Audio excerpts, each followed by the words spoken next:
கதர் நாமத்துக்கு சோத்திரம். பிரியமானவர்களே, தேவன் குறித்த நேரம் வந்துவிட்டால் நீ குப்பையில் இருந்தாலும் சரி, குழியில் இருந்தாலும் சரி, கர்த்தர் தூக்கி உயர்த்த அவருக்கு ஒரு நிமிடம் போதும். ஆமேன்.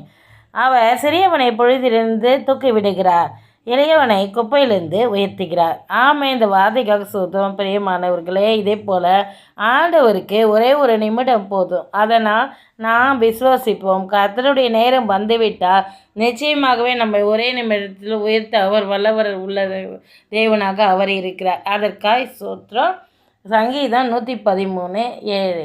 ஆமேன். நீங்கள் ஒவ்வொரு நாளும் நம்புங்க, விசுவாசிங்க, தளர்ந்து போக்காதீங்க, சோர்ந்து போக்காதீங்க. கர்த்தர் நிச்சயமாகவே உங்களுடைய கண்ணீருக்கு, உங்களுடைய வேதனைக்கு நிச்சயமாகவே பதில் தந்து அவர் உங்களை ஆசீர்வதிப்பார். சோத்திரம்.